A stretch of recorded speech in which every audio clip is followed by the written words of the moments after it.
And you don't seem to understand.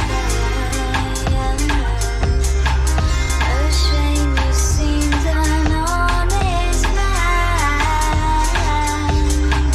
And all the fears you hold so dear will turn to whisper in your ear.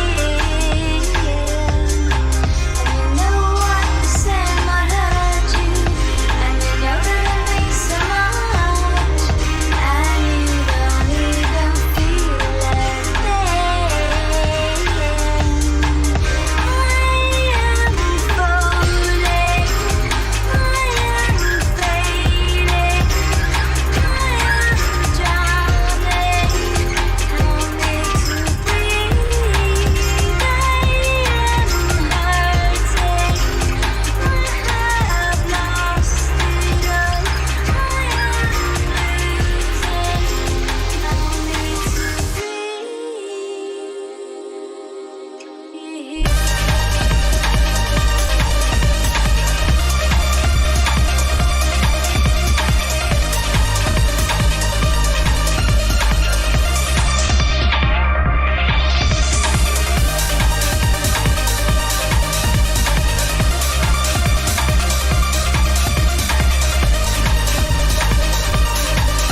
It's you and me.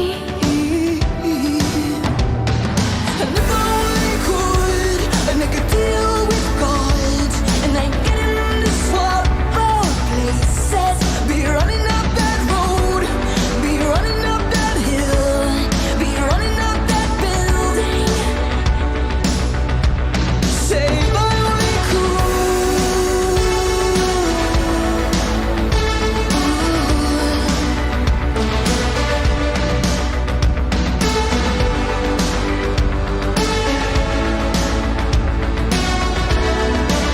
you don't wanna hurt me, but see how deep the bullet lies. Unaware, I'm tearing you asunder. Oh, there is thunder in our hearts. Is there so much hate for the ones we love? Well, tell me we both matter, don't we? You. It's you and me. It's you and me. You won't be unhappy. And if I only could, I'd make a deal with God, and I'd get him to swap our places. Be running up that road, be running up that hill, be running up that building. Say if I only could.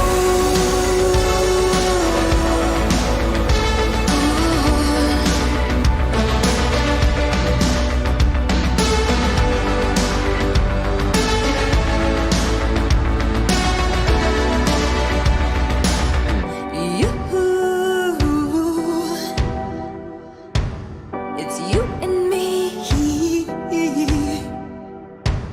It's you and me. You won't be unhappy.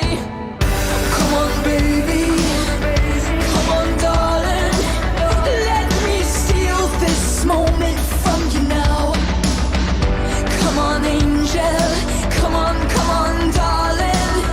Let's exchange the experience. See if I only could, I'd make a deal with God, and I'd get him to swap our places. I'd be running up that road, be running up that hill, with no problem. So if I only could, make a deal with God, and I'd get him to swap our places. Be running up that road, be running up that hill, with no problems. See if I only could, no problems. Be running up that road, be running up that hill, be running up that road, be running up that hill, be running up that hill.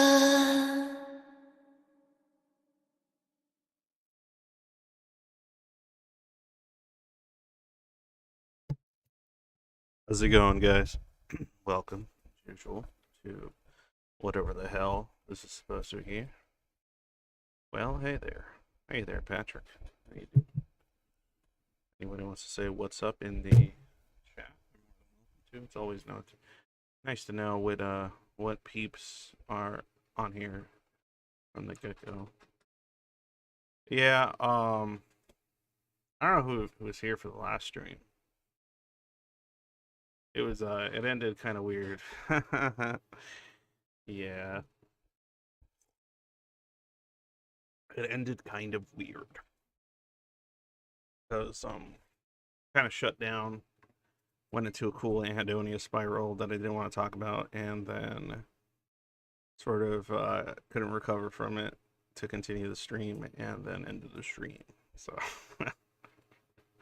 it started off as like a joke I was making about the point that Burb had made about, like, you know, everything one says being nonsense, and then I guess sitting there in the quiet made me spiral and think about stuff. It had really little to do with what Burb said, and more to do with the quiet and the time to think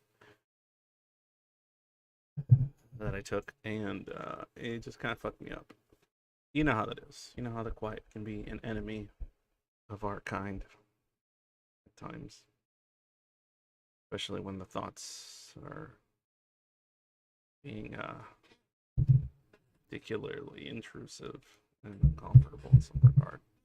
So, welcome again today. Hey there, Mila. And today I want to talk about a very, very controversial, very. It seemed like Burb frustrated. No, Burb didn't frustrate me. Dark Fells. It was more like I was trying to just make a point about Burb and just making a joke, and I was just kind of like socking it to him about it. And it's just the quiet, and then it got to me for some reason. And then I just started having these kind of thoughts and about my uselessness and my inability to function in so many regards, and how I am not the person that should be trying to change anything because I am a person that is delusional in my ability to help anyone, and in the long term, even if I do, I'm bound to fail. It's all bound to fail. All these super just not very helpful thoughts started just flooding my mind. And it just kind of put me into like a state of first deep sadness, and then the anhedonia and the disassociative aspects of disconnecting my feelings started kicking in, and those two were having some interesting combat. The audio's low. Oh my god, why is my audio always fucked up? Can I just have a fucking stream where my audio isn't fucked up in some regard? I don't think there's anything wrong with it. Let me see. Maybe the gain is too high. It's not high enough. Hello. Hello. I don't know what's causing it. Maybe is that any better? Is that better? Maybe I'm just not close enough. I don't know. I don't know what's real. I'm trying, guys. Yeah, it might just be because I fucked with the noise gate a while ago. Audio's okay? Okay, maybe it's just me, Leia. I like how you're streaming the Mozoid time around 4 a.m., 5 a.m. here. I might as well go for an early morning walk while listening to this. Oh, that's cool, Suicide Apple. Yeah, the gain fixes it. Okay. So, let me see. That might help. Okay, that might help a little bit. I just don't want, like, background noises to, like, start getting picked up or anything. But yeah, just things got weird last stream because of that. And but the subject I want to talk about, the controversial subject. All right, so go ahead and tell all your Zoid buddies, right? Hilarious. Or anybody on the stream might be interested, or the server, or anywhere else that might be interested. We're going to talk about a subject that all of us hate. Every human being on Earth hates. And a subject that is particularly tough and disgusting and horrible and gross for schizoids and most humans alike, but I'm pretty sure schizoids are averse to it to degrees that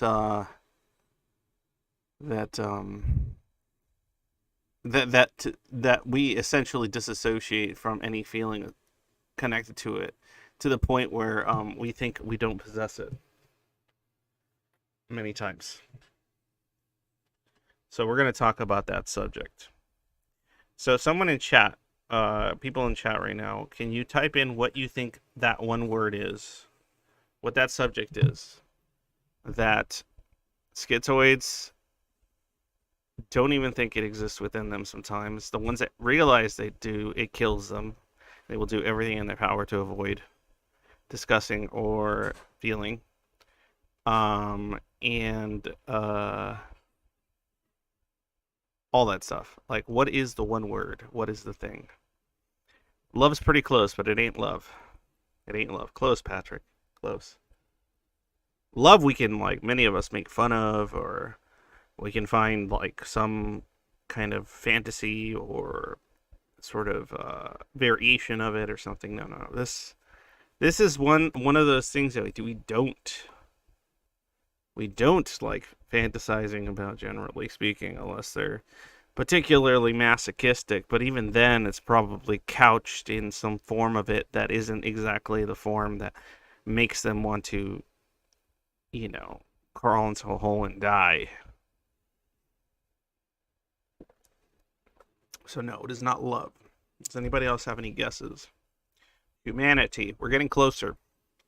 We're getting closer. This is a word. This is a thing that many of us, yes, there you go, Bayoshin. You're smart. See, people don't read. What is it, Bayoshin? People don't read, man. Should be easy. It's not like I made this difficult. It's in the title. Did nobody saying it? Is it so horrible that no one is saying it?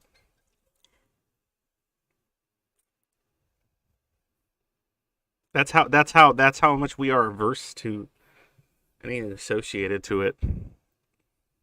Because it implies too much. It implies too much about the interpersonal, the human condition, and all sorts of other things. It's something that sickens and troubles most people. But to the Zoid, it is a anathema for a variety of reasons. The word is in the title. I need somebody to type it. We're going to get into some nitty gritty. It's to the point where we deny it even exists within us. Like I said, love was a pretty close bet. But there we go, Patrick. Thank you. Shame. Shame, says Melee. Shame is the word. Shame. Right. Became popular with the Game of Thrones franchise, right? Funny. Think about it now. But, so I had a friend from the server bring up the subject to me a while ago because of a video that was online that was good. It's really good. I'll remind me later to tell you guys which video it is. It's pretty good. It's got some good stuff in it. But it's a subject I've always thought about. I'm familiar with the subject. I'm familiar with the difference between guilt and shame and such. But shame is disgusting and difficult to discuss because it's very different than guilt, right? Guilt, for those that don't know, has to do with actions, right, that one took. Right? So somebody can feel guilty about something they did in some regard or another, or didn't do, right? So there can be a sense of guilt there, right? About an action, a particular event, right? And the event itself becomes a target of that guilt. Okay, so that's different than shame. Shame is similar to guilt in that it's not a great feeling. It's an awful goddamn feeling. But it becomes associated to your sense of self, to your sense of whatever you identify as a personification of what you are, whether it's your body or otherwise or beyond that. But shame fucking hurts, and shame fucks you up. And what's interesting about it is that even within, say, oftentimes I bring up the conversation of like the schizophrenic spectrum and different sort of thinking, the abstract thinking that comes with oftentimes with it being schizoid or schizotype or whatever. Those aspects of it, the cognitive, shame is still there. Shame exists. It might exist in a very different realm, a different conceptualization of what shame is, but shame is there. Now, to be ashamed is much of why a lot of, not the thinking, because remember, I separate the thinking from the kind of pathology that stems from all the trauma and bombardment of the difficulties that come with being oh so wonderfully different against a backdrop that is oh so wonderfully normative.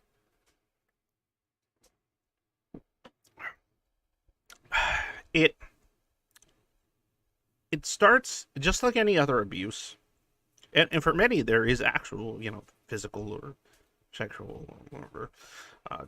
Algorithm doesn't like me saying that. Abuse. There, it develops into a self-hate, right? It turns into a feeling of, I am not worthwhile. My existence is not worthwhile.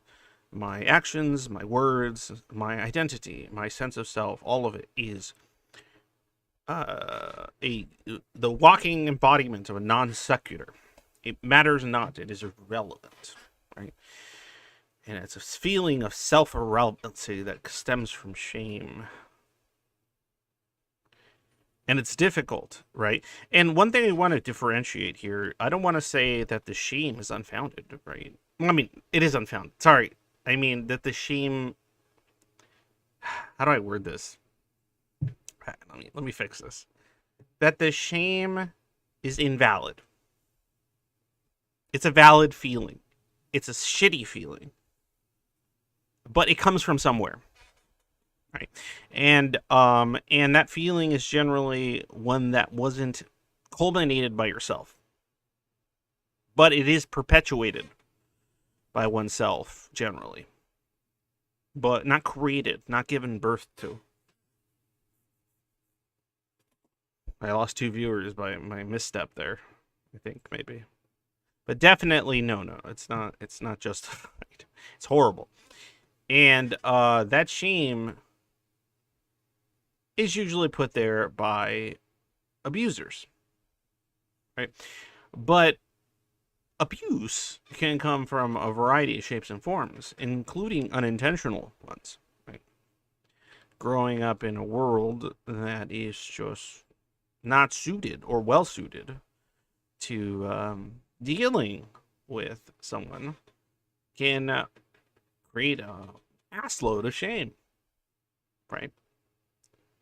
Now, think of a world, for example, in which, I guess this is a decent little kind of comparison.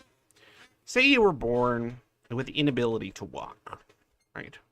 Well, now we have a few options, right? There's still a certain amount of shame that unfortunately people have to endure by abusers or by the world to some degree, but less so by the world at large, because the infrastructure has made a lot more room for something like the inability to walk. Right? There's wheelchair ramps. There's wheelchairs, first of all. There's other types. There's electrical methods of doing it, and there's more technology being developed to allow people to walk that don't have legs, and depending on the reason why you cannot walk, whether it's you're an amputee or there's a nervous system related reason, it varies, right? The amount of access and the ability to get around varies. But nonetheless, there's options, right? So with those options come what? Less reliance upon other people. Less, more autonomy, right? And with autonomy and independence, there's a lessened sense of shame by becoming a self-perceived burden, but also being told one is a burden by an abuser, by someone abusing that individual, being told that is the such, right? And it doesn't require a particular disability. It could also just be a very abusive parent or romantic partner that will take whatever insecurities you possess and smash them and shame and guilt you for them, and then that guilt for actions that are often beyond your ability to control then turn into a shame, something that becomes ingrained in you, a repeated cycle, self-hatred, insecurity, and low self-esteem, and a variety of really fun things, right? And for the schizoid, well, it goes without saying that whether we like to talk about it or not, and I'm guessing not, there's a lot of shame because, well, the world oftentimes says even as young as, well, children, or especially once you hit your teens, that you're weird, strange, odd, incompatible. Why don't you like being around other people? Why don't you like going to social events? Why don't you like parties? Why don't you like festivities of this type or that type? Why don't you like this or that sort of intimacy? Why can't you participate? Why are you averse to this? Why are you averse to that? So on and so forth, and, etc. Now, those interactions from childhood to adulthood, well, unfortunately, no matter how much we try to disassociate, that shame builds up. Especially when we developed any kind of connection to our external environment, even in the most rudimentary and superficial forms, when that's followed up by words and abuse, and that translates into internal malignant shame, well, guess what, girls and boys, we kind of fucks us up. And many of the time, what happens with the old Zoid is we disconnect and disassociate from it, essentially believing that we never cared about feeling connected to anyone to begin with. The greatest lie, and I know I'll lose a person or two for this, the greatest lie that a schizoid tells themselves is that they never, I'm not saying they don't now, but that they never had a need to connect to anyone. Ever. That is a lie. I'm going to wait for the viewers to drop off on that one. Saying that you never, ever had a need to connect to another human being is a fucking lie. 100% certifiable copium.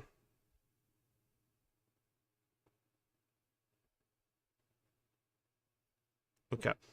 So, I'm not saying I'm invalidating your feelings as to why you feel that's the case now.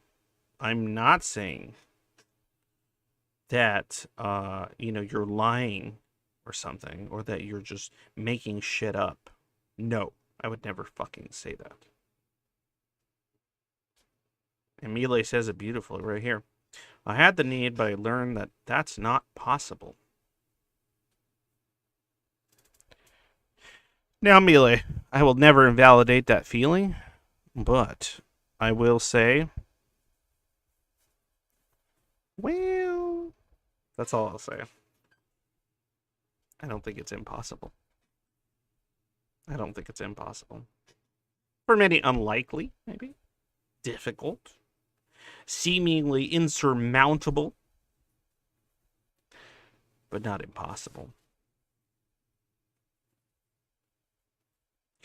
And I am of the opinion that many people of this wonderfully chat as fuck cognitive spectrum that I often refer to, disconnected from this possibility because the world in general, the only references you had to it as of yet, kind of made it feel like that's the case. Right? I know I sure as hell felt like that till I was in my 30s. So, because of that reason, a certain shame builds up. Feeling of, what's wrong with me? Why can't I connect to others? Why can't I talk to anyone? Am I broken?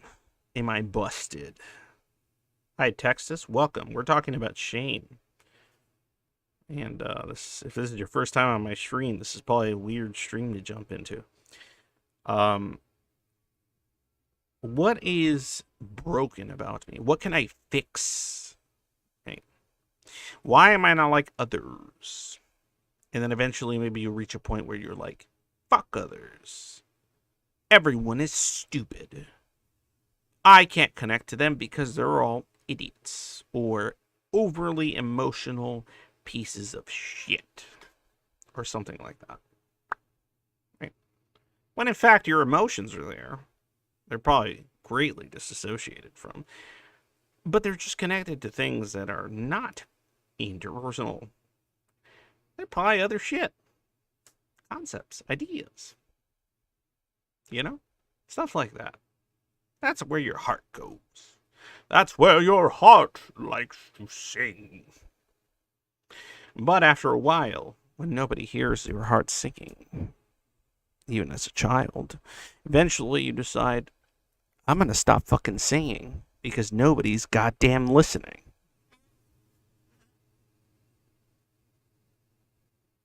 Now, if that decision is made early enough in one's pubescence, well, guess what? By the time you hit your 20s, you're not even gonna fucking know you made any kind of decision. Because it just happened. And you probably won't be able to think back at a time where you ever connected to anything. Think you've always been this way. Well, I'll tell you, at some point or another, you were trying to connect to things. And they failed continuously. And eventually, you gave up. And I want to mention, it isn't unjustifiable that you did. I am not going to invalidate that. I am not going to say that you giving up was wrong or bad. No. Now, continuing to do so, not saying it's bad, but it's not really going to turn into anything. And when you were doing it, it was pretty validated because there wasn't really many options, right? What would the psych tell you? What would the therapist tell you? Go out there and talk to more people. Go out there, interact. Maybe if you interact, you'll find somebody you could connect with, right? Okay, maybe that could have happened if you would have found another person on that kind of fun little schizo spectrum, but nope. Probably not going to find that, considering it's an outlier in a very small minority of the human population. More than likely, you're just going to stumble across more normative neurotypical individuals, and there's absolutely nothing wrong with them, but you're going to have a trouble. You're going to have a trouble connecting to them. And guess what? It's going to make you give up further and be like, fuck this. This is shit. And it also doesn't help that they have no reason to adapt to your needs or nature. Because, well, there's no point of reference. They're going to see you and go, well, that's a weirdo. Look around and their peers and go, hey, something wrong with me, or is that a weirdo? And then the peers are going to go, well, I think they're weirdo, because otherwise that would be implying there's something wrong with me for not understanding them. And that would create a sense of shame within myself, which I am entirely welcome to avoid. So let's say there's something wrong with them instead. And beautifully enough, the sense of shame develops, blossoms like a disgusting, stinking, wretched, rotten flower within one's soul.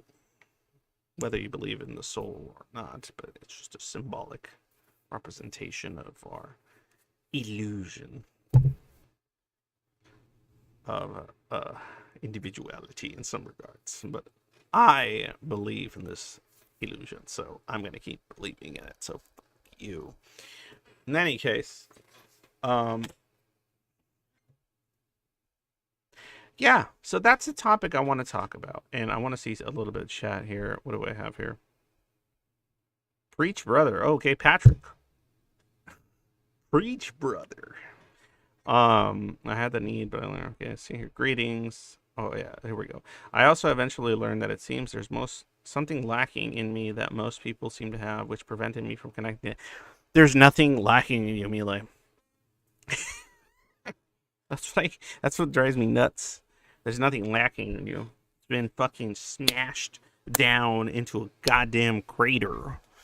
by a combination of the external world and then eventually yourself, due to this self-perpetuating sense of malignant shame that kind of happens because of your external environment over the course of many years.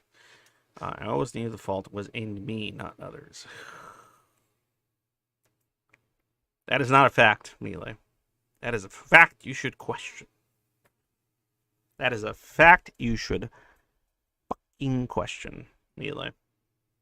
That the fault is all in you. I would disagree. If you want to debate that topic, you're more than welcome to. In any case, because I will debate it.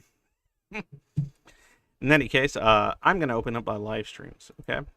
You know, one thing before I do open up my live streams or anything else, one thing that kind of okay, here, I'm going to tell you guys something that filled me with some shame regarding the the stream, okay? And I honestly do not believe it's anything like malevolent or bad or what's the word? Schadenfreude or anything fucking weird like that. At least I hope not. I don't know. Even if it is, whatever. Last stream, right? I think it's 6 or 7 people, or 8 at max. And then I had I was having kind of a breakdown, and all of a sudden I had like 13, 14 people. And I was like, is this all they want? They just want me to have mental fucking anhedonia-based breakdowns that they can relate to on stream?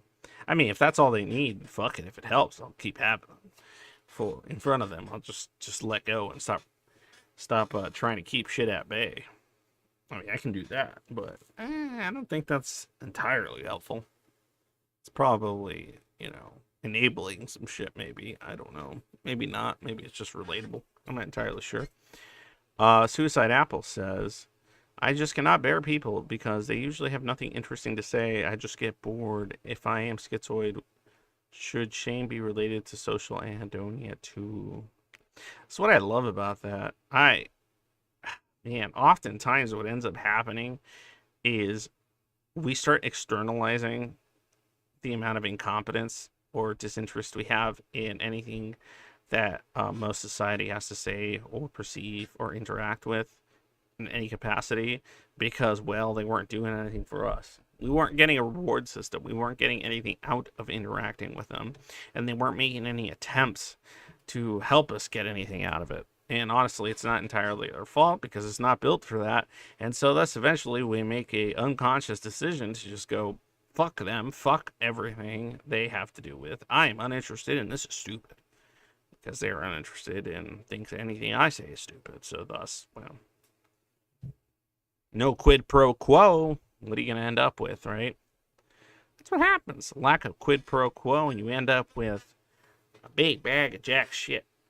So, I mean, I think that's a fairly simple concept to grasp. In any case, I'm going to open up the live streams for anybody that's interested to jump on. I mean, like, this is what drives me fucking nuts. All right, I'm going to tell you guys something. I open up the live stream. Anybody that wants to jump on can.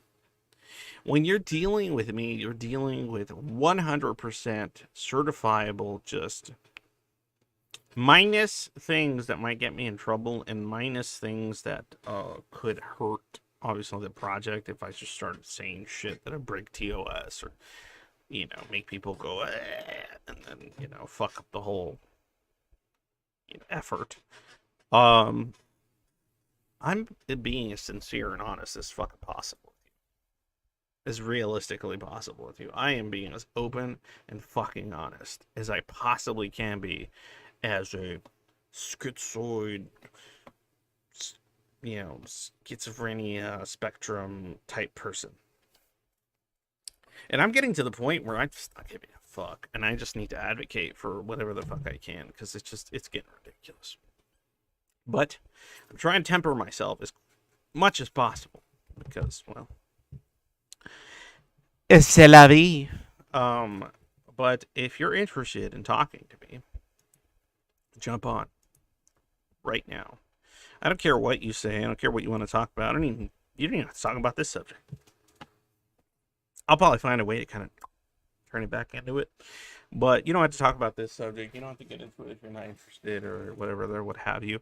Um, if you want to talk about your own experiences with shame, or what you would think might be, or discuss it in any capacity, this is a no judgment fucking zone when it comes to this stuff. And I'm not talking about like some regular no judgment zone. This is like one of those, like, as long as you're not breaking TOS, like I said, because comes the problems.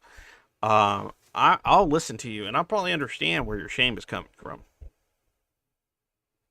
If you want to fucking jump on here, and if you start fucking feeling feelings and it fucks you up, and then you want to stop, that's fine. If you want to just fucking start bawling on my stream, that's fine. I don't care.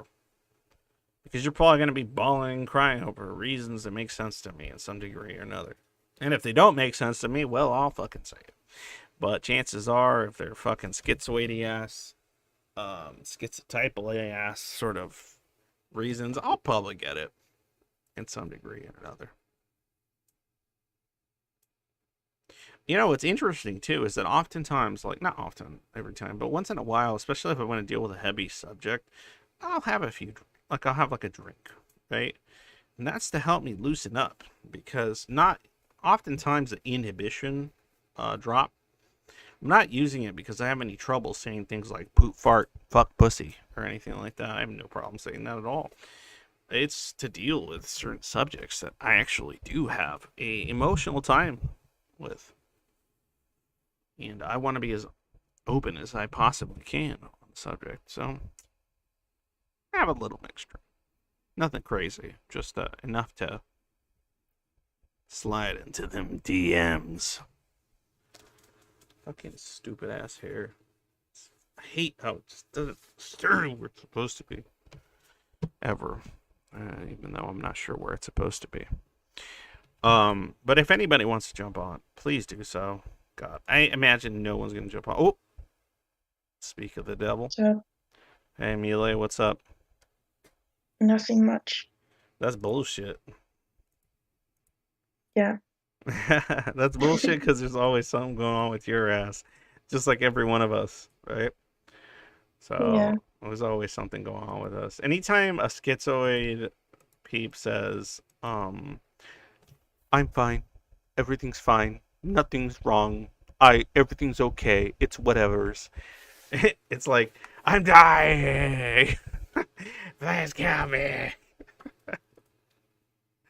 That's what the other people don't hear. That's what the people in the outside world that you're masking for sometimes don't hear.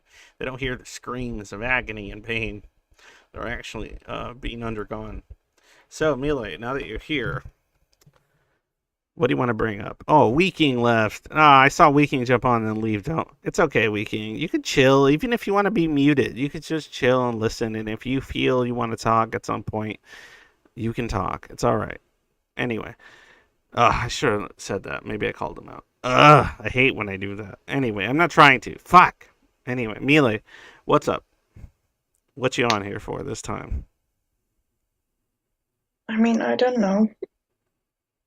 I just saw that you were lonely. Okay, don't try to put it on me, Mile. Don't try to fucking put it on me.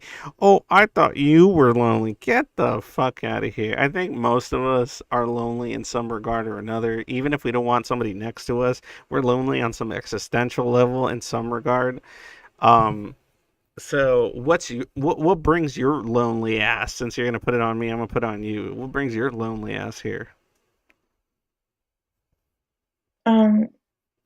I guess the stuff about shame, but But I wouldn't know where to start. well, how about you start wherever the fuck you feel like? Cause I mean, I could start. Do you need me to help you start? Because I can start as far as like, because I could use stuff that you've said to me regarding where it might stem from in order to facilitate the conversation, but I would have to get your permission first. I mean, sure. Yeah. Okay, so since I have your permission, Mealy, let's talk about where some of that shame comes from and talk about your upbringing. Jeez. I mean, if you don't want to, that's fine. I'm just saying. It's not that. I really don't know where to start. All right. First, tell us about what sort of upbringing it was. I guess it could have been worse, but No. Let's not talk about how it could have been worse. You could have been like, say, continuously on fire and never dying the entire time. Yes, but that's not what happened. So let's just talk about what it was, not what it could have been or what it could be compared to. What was it in your experience?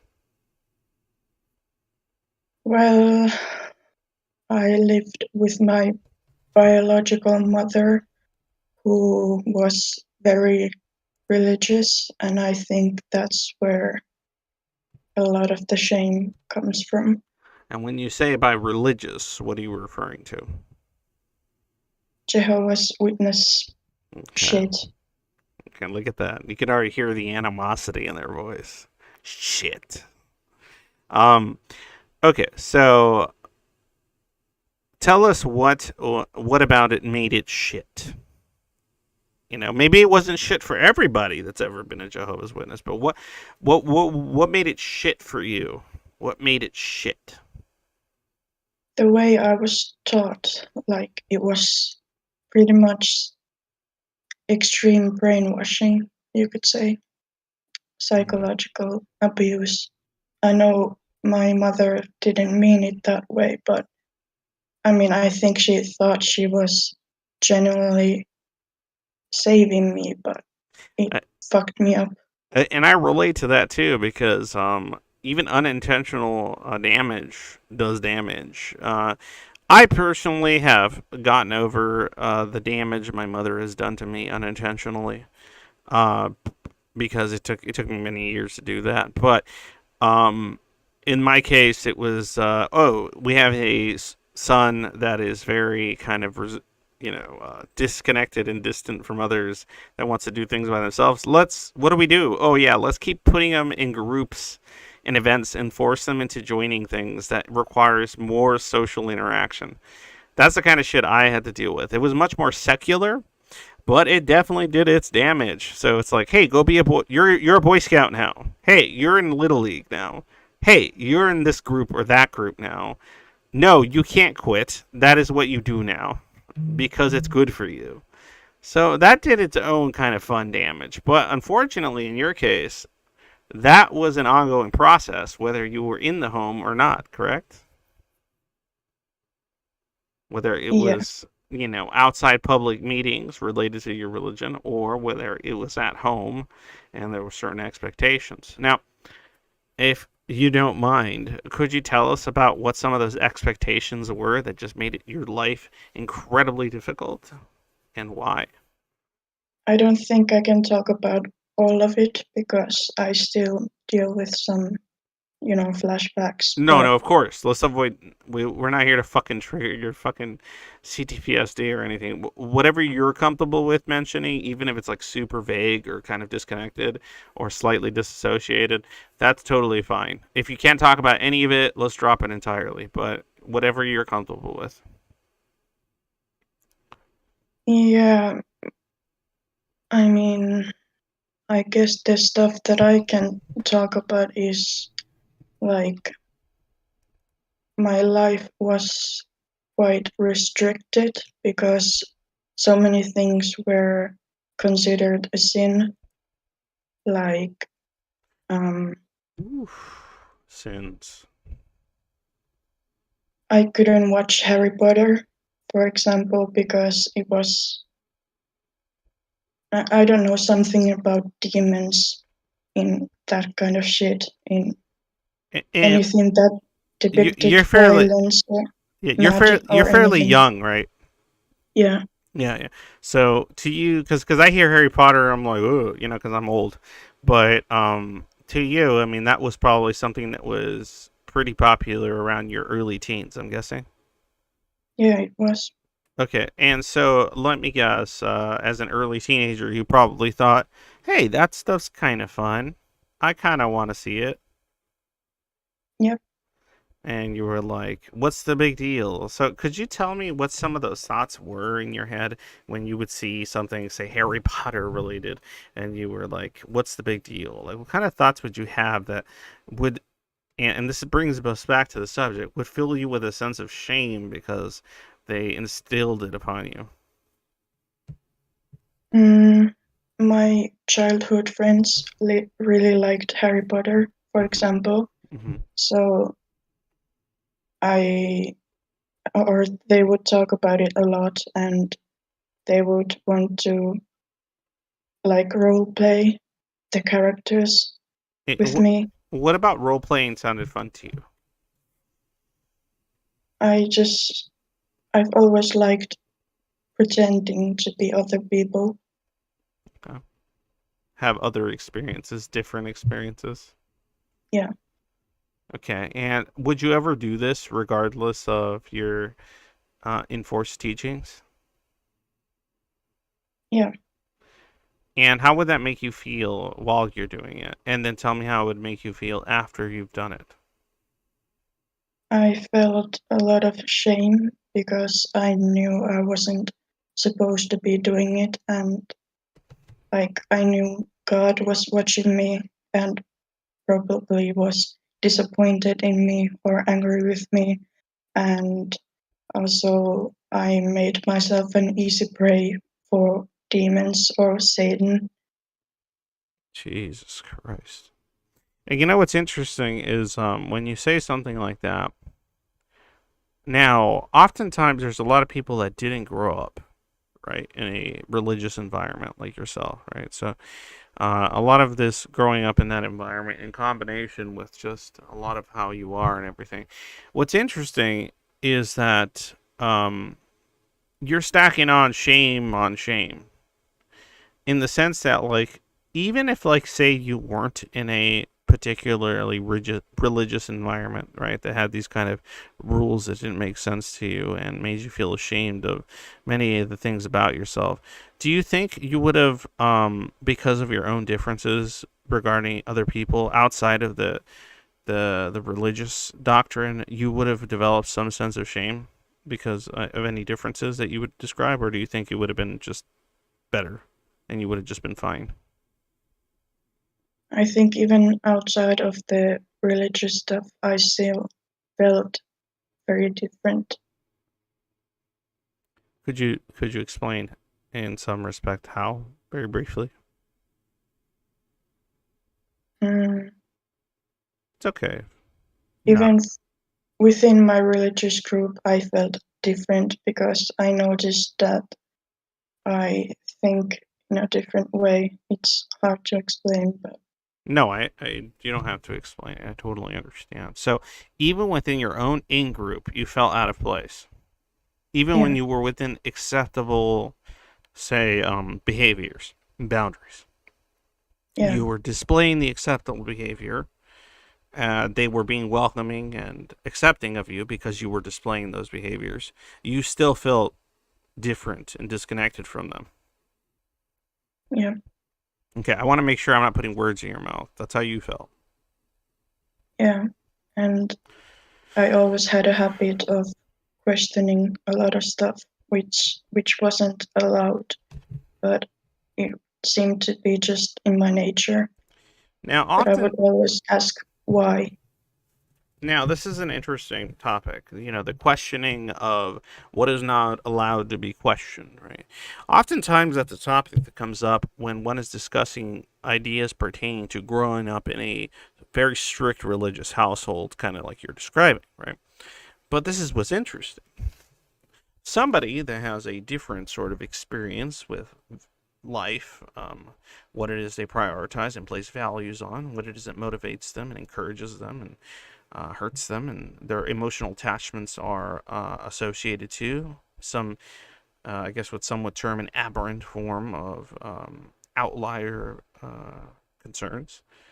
Even if you grow up in a secular environment, guess what? Even if you grew up in a secular environment and you're this kind of person, whether you're autistic or it's just some kind of not neurodivergent form of thinking that stems from early childhood / birth. Something associated to one's DNA in some regard. What's going to happen is you're going to say some things or do some things that even a secular environment will find to be taboo, incorrect, or weird and strange, right? Now, let's just say I grew up in a secular household that doesn't have any kind of strictly religious upbringing. Okay, let's do that one. Like the one that Mila here is describing. Okay, fine. Let's just say I grew up with atheist parents. Okay, cool. Religion's out the door. Cool, fine, wonderful. But then my atheist parents still like to celebrate certain secular aspects of those traditions. Like, let's do Christmas and Christmas presents. Let's do Easter and the bunny. The commercial stuff.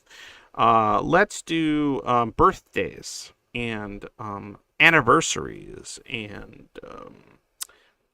special holidays that have to do with certain historical events of value. Right? Okay, whatever those things are. Let's have concerns that are associated in the interpersonal equidistant realm. Okay, let's do that. And you're that child growing up, and you're that young adult that goes, I don't understand this. Why would we have to do this? I don't get it. And instead of someone explaining to you why it is that people do it, and if they do explain it to you, you go, I don't relate. Instead of going, that's okay. You hear, just do it. What's wrong with you? Don't you understand this is what families do? Don't you understand this is how things are? Don't you understand that this is what matters? These are the things that bring about familial cohesion? What's wrong with you? Why are you being so hostile? Why are you being so, obstructing in your behavior? Why do you care about that part of it? That part of it is not why we celebrate it. We celebrate it because of this part of it. If you're not celebrating it because of this part, you're doing it wrong. You're existing wrong. You're living wrong. And on and on and on and on. Now, somebody that is of a neurodivergent nature in this sense, well, they're going to endure a specific amount of trauma in their life that, though obviously with the religious component stacked on top of it, is not to the same degree, at least in my opinion. It's still going to happen, and it's going to happen hard. Now, in the case of someone like Mele, somebody that, let's just say, isn't neurodivergent in any capacity, would still undergo trauma and a significant amount of discomfort from living in a household that they just aren't very compatible with because of philosophical or religious reasons, right? Or maybe just certain different moral intuitions that are associated to them that are just differing, right? That in itself would cause a significant amount of harm, even if they live in what would be a neurotypical equidistant sort of realm. Stack on top of that what I mentioned. Well, shit. You got yourself a nice big shit sandwich to eat. And I guess that's, in my opinion, I am no doctor. I am just some fucking loser on the internet. Is what occurred to Mele. Now, Mele. I am not somebody that knows your life. I cannot explain your lived experience. But does any of what I said ring true? And it's okay if it doesn't. I don't give a shit. Criticize my perception on that. I mean, yeah, pretty much. Well, Exactly what you said. Pretty much. So, where did I fuck up? Because I really want to know. I don't think you really fucked up anything. Just Oh, it's just the Zoidy ass pretty much because I don't want to emphasize too much emotion yeah. associated to what you said. Yeah, okay. Yeah, okay, that's fine. I accept that. I accept that. Let me see what chat's got here. It's just an apple. Me always be my early childhood friend group's youngest one might have been me, Schizoid. Maybe always being the worst in play yard games, even when trying my absolute best. When I was in the daycare, I was 2 years the oldest in that group, where the second oldest barely knew how to talk and the others didn't talk at all. That was when I was between 4 and 6 years old. What's interesting about that, like, think about this. And oftentimes I bring up autism because it's like what's known, it's what's understood to a certain degree. There's still a lot of issues there. But it's like a form of neurodivergence that somebody doesn't just go, even though there's still people out there that do this, that doesn't just go, oh, trauma made you autistic, right? In your childhood, or oh, not enough oxygen to your brain made you autistic or something. No. They're starting to realize, they're starting to accept that people are, it's genetic predisposition, right? It's just something your brain developed a little bit differently, and you have different sorts of thoughts. And I will sit here, even though, there's not enough evidence, I will sit here and tell you my opinion that I think there's a evolutionary reason for these things to exist, a beneficial reason.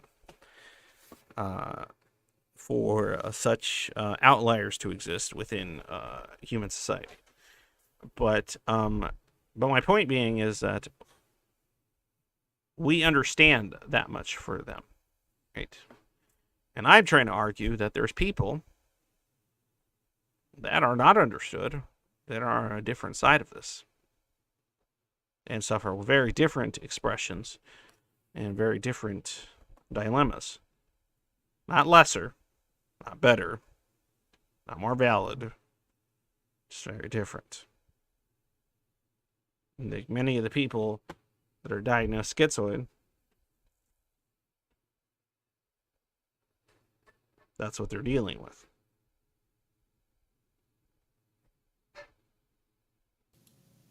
But that's I my kind opinion. of wanted to. I'm sorry, who interject. jumped on? I can't hear you. Oh, I'm sorry. Can you? Oh, Ion. What's up, Ion? Yeah. Hey, I wanted to jump on. I've just been Do it. listening. Do it. I don't care if somebody wants to jump on to tell me I'm full of shit or I'm stupid or argue with me. I wanted to. That's fine. I mostly agree with you, but I wanted to interject Do it. because there was something I wanted to mention. I feel like a lot of neurodivergent people, even prior to it really being very well known about, and it's still not very well known about, but it's more well known about now. A lot of neurodivergent people just used to sort of just do a lot of like philosophy and art, and the very extraordinary ones got a lot of attention for that, like positive Are attention. you talking about on this theoretical side, the kind of schizophrenic spectrum sort of side? Yeah. Okay, I just mean like okay. I just mean like a lot of neurodivergent people in general, even Because you said back. philosophy and art, that's why. That's what I'm saying. That's all. Yeah. Instead of just math and engineering, which Yeah. Philosophy, art, extend math, stuff. all that stuff. Yeah. In pretty much every aspect of like human thought, there's been at least some person who's like made major contributions. Absolutely. Who was, historically we can look back and they were probably neurodivergent in some way. Well, Like, I we mean, don't. generally, oftentimes we discover they were kind of eccentric weirdos, right? Often described as Yeah. such. And I want to I mention this. I feel like there's probably been a lot of them that never got any credit because they were either socially stagnant or their ideas were more interesting to them than taking any credit for them. And so that somebody was there to take credit for it and the person didn't really care about it. They just wanted to further that field, right? I'm sure that happened on many occasions because I can't imagine too many people like this are all that interested in, oh, I need credit, I need to build my legacy kind of thinking. But anyway, go Yeah, ahead.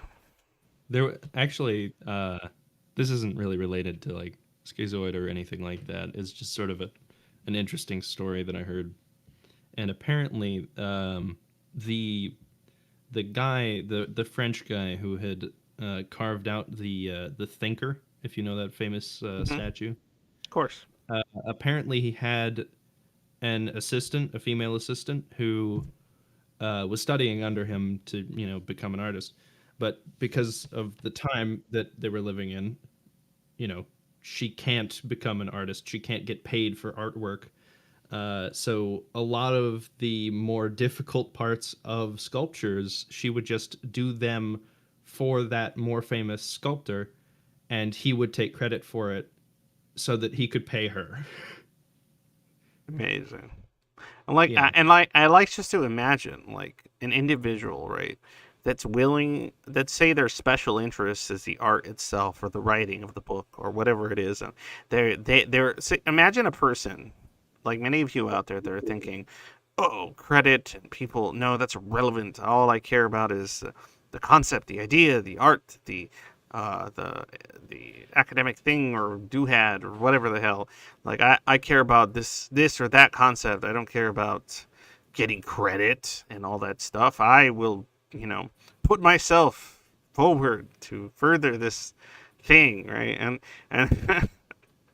and that there's people out there in history that have done this, and they're just forgotten by time, and we're probably okay with it at the time as well,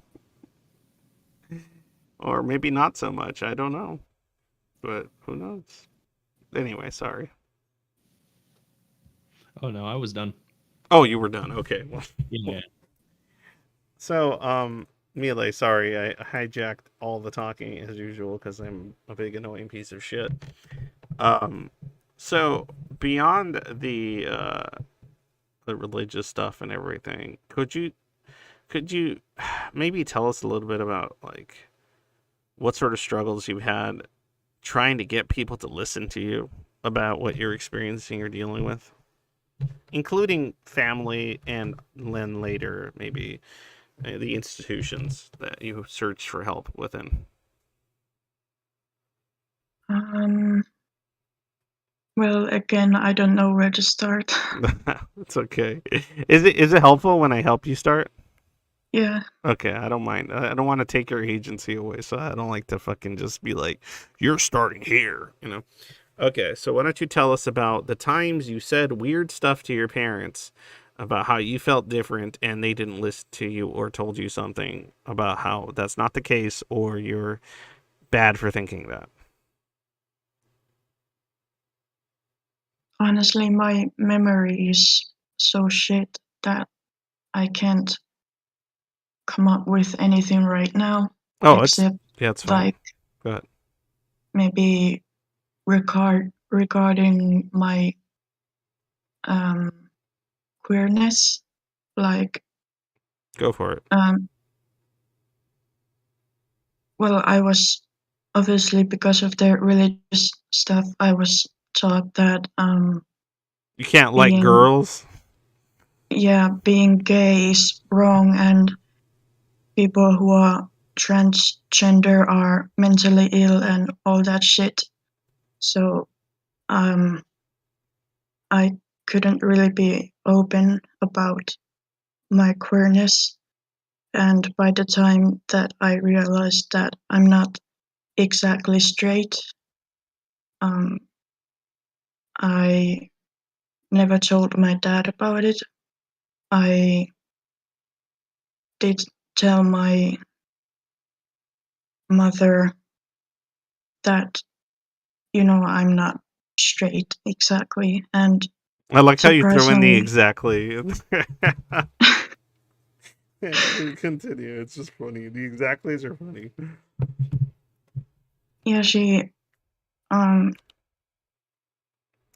surprisingly wasn't an asshole about it, but I don't think she believed me. I think she just thought that I was going through some kind of Or maybe you phase. were being tempted by Satan. Yeah. You would be cleansed. Or something fun like that. And as for the rest, like me being transgender or stuff like that, I never even told her. I couldn't be bothered. And as for my father, it never came up. And yeah. All right. I'm going to bring up something tough. You don't have to respond to it, okay? If you don't want to. Okay. Okay. When you say I couldn't be bothered, right? To me, okay, I might be wrong. What I hear is, because I've done this kind of stuff. What I hear is, I don't want to deal with them not understanding that, or filling me with a sense of shame for even bringing it up in any capacity. And I don't want to feel that shit. And so I like to say that I couldn't be bothered because it's easier than even conceptualizing the shame and shit that I would feel actually attempting such a thing. Yep. Exactly.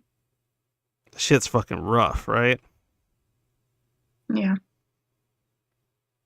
Sorry if that was too harsh. That's what I hear. No, it's completely fine. Because I understand that, right? I understand what that kind of is like. Here, I'll tell you a funny story to kind of make things light regarding that subject that you brought up. Okay, so a long time... I think I've told this one before, but it's funny. A long time ago, I told... and what's interesting to me, and like... Actually, I'm going to bring up 2 points. Point number 1. I've noticed that amongst these kind of...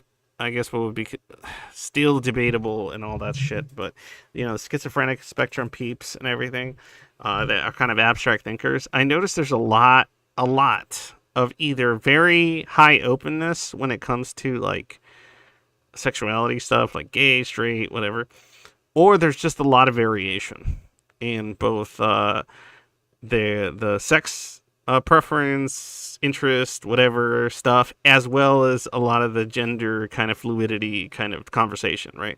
Because when if your brain is always constantly on like the next abstract level of things, you're not really like concerned as much with like a lot of interpersonal aspects or societal aspects of what this or that means, right? You're just like floating off away from that. So you tend to be very, very open to many parts of yourself that could include particular interests / questions about oneself. It's just how it works, man. When you just don't give a fuck and you're just like, why am I going to lie to myself about this or that feeling or this or that thought pertaining to myself? Yeah, of course, you're going to be putting yourself in a lot of different places that the average person would. Right. So I think there's a lot of variation there because of partially due to those reasons. And as well as certain aspects of what I guess often is termed as asexuality, right? Because there's a lot of people, and this is what's interesting. There's a lot of people that probably would associate their sexual feelings to things that aren't conventional or normal by most people. And I'm not talking about like weird, like I'm not talking about like something really like over the top, like fucking bestiality or some shit. I'm talking about like sexual feelings for other human beings, but them being more associated to like abstract concepts or ideas that aren't really like what is conventionally understood to be the reasons why you should feel some kind of attraction to another human being. So then obviously whatever.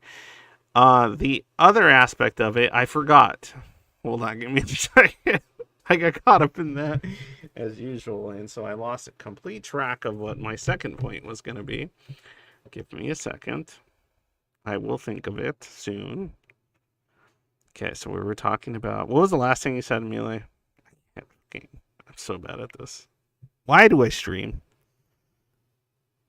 I can't remember. Oh, shit. Who did I ask? Hold on. You said... Funny story. Funny story. There we go. I got it. Thank you. Okay. See? You're helpful. Funny story. So my funny story is this. A few years ago, many years ago, I had come out. What an example of sexuality associated with more abstract concepts. No. What's an example? Okay, well, I'll talk about that right now. But before I forget the story, I gotta say it.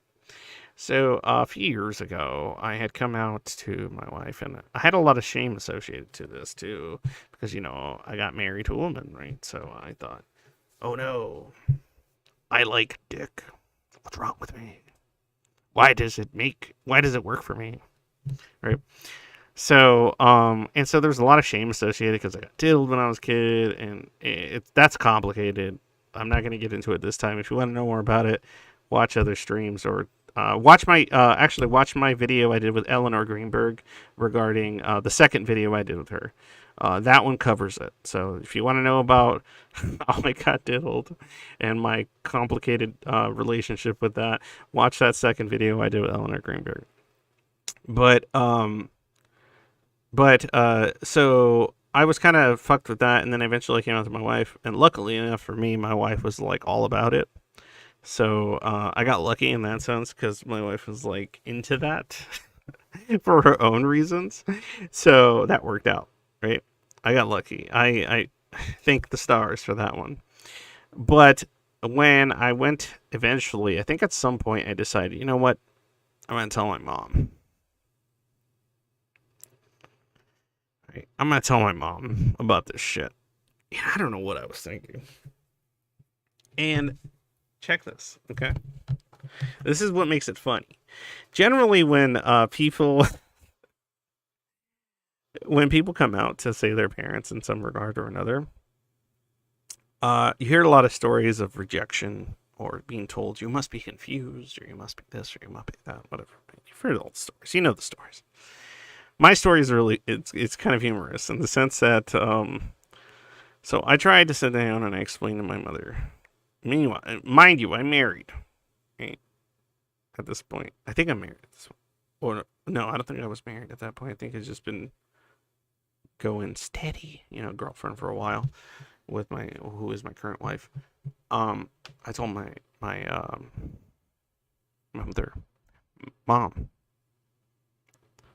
I think I'm what some people out there consider to be bisexual, right? And so, and this is by the time I kind of come to terms with many aspects of it myself with my own issues. And I don't know why the fuck I was thinking of telling her. So my thought was going to be either she's going to say, no, you must be confused, the general stuff, or no, you're not into that, you're not gay, son, or whatever. I thought, that's probably what I'm going to hear. Oh no, right? That's not what I heard. What I heard was kind of hilariously unique. At least I haven't heard people say that they've heard this. What I heard was my mother tell me, no. You can't be both. You have to pick one. That's what she told me. You can't be both. You have to pick one. I can't. What? Both? No. You like one or the other. Which one? She couldn't fit in her brain the idea that both was possible. Or that, whatever. At this point, I guess I would fall under the category of pan or whatever. But at the time, I just went with bi. And I explained that to my mother. And she's just like, no, wait. You like, no, you, are you gay? I'm like, no, I don't just like the boys. I like the girls. Or whatever. And she was like, no, wait, no. You can't. You have to pick one. And her idea in her head was like, am I having grandkids or not? That's all she was worried about, I think. Bisexuality is too greedy. Yeah, dude, I hear that shit too from like the gay community too. I've been told that. I've had gay guys tell me like, oh, no, you're just gay. You just can't come. You're coping. It's like, no, man. I'm bad at all. So, and that's the kind of funniest shit that the funny story I have when it comes to my mom. And after that, we never had a conversation about it ever again. She probably thinks I was just going through a phase, and now I'm straight because I got married to my wife and had kids. So she probably thinks I'm straight. Anyway, who jumped on? It's Ion again. Oh, okay. I see you've changed your name. Hello. Hello. Yeah, I changed my server name. That's fine by me. I don't care. So, what do you think of that story, Ion? I was holding back I just had the mute on. I was just holding back a laugh even though I was muted. Oh, okay. Because what part of it was funny to you? Was it the you have to pick one? Yeah. Yeah. She had no issues with me if I was gay. It's hilarious. She was just like, Gotta pick one or the I other. pick one. I have to come to terms with whether I'm having grandkids or not. That's I think all that was going through her mind. Am I having grandkids? That's it. I need to come to terms with whether I am not or I am. I have a feeling that's it. Thankfully for me, the bloodline ends with me, and I'm certain of that. Oh, you're certain because of biological reasons or because of decision reasons? No, because I am I have already made the decision that I do not want to have kids. Oh, okay. Well, that's reasonable, right? You know what's okay here? I'm gonna be straight up with you guys right now. I'm gonna be straight the fuck up. Are you guys ready for a hot take? Hot take. You guys ready? Mhm. All right, here's my hot fucking take. Milo says they're just a coomer. I don't know why they're saying that about me. I'm not sure. 1 + 1 is 2, and 2 is a big number. It says killing time itself. Okay. So here's my hot take. And I disagree, whatever, think I'm stupid. There's 2 reasons I've heard a lot of people that are in this community or whatever, this kind of neurodivergent world, say they don't want to have kids. Okay, so reason number 1 is that I've heard is I don't want to have kids because I don't think I'll be a good parent, and also because I don't want to pass down my genetic abnormalities to them or some shit, right? Okay. So that's one of the reasons I hear all the time. Reason number 2 is, and I honestly I find this to be a more compelling reason, even though I'm not, obviously one that what's the word, participates in it because I have 2 kids. I don't want to have kids because I'm anti-natalistic and that everything is suffering, and why would I bring another human being into this horrible, grotesque world of nothing but agony? So those are usually the 2 I hear, primarily. What's hilarious about both of those is they're both kind of like super projecting onto like the future offspring or possible future offspring. They're the super projecting. And I think third choice is probably I don't want to deal with it. I don't think I want to deal with it ever, which I think that's the most like honest reason. And I just Yeah, go, I was gonna say that I'm just too lazy. yeah, that's the most honest reason in my opinion, which I can respect. So I'm like, okay. My real reason that is that like if like I'm slightly on board with like the sort of antinatalist argument. I think antinatalism itself, just like outright, is kind of dumb for personal reasons, but like I would adopt a kid because there are way too many kids in the foster system. Yeah, no, that's an ethical reason. That's probably number 4, I would say, or number 3, and then 4 was the laziness. Number 3 would be like, I've heard a lot of people say, I would want to adopt because there's so much suffering in the world. Why can't I alleviate the suffering in one more child? Why should I create a new one and not just take in one that's already suffering or something like that?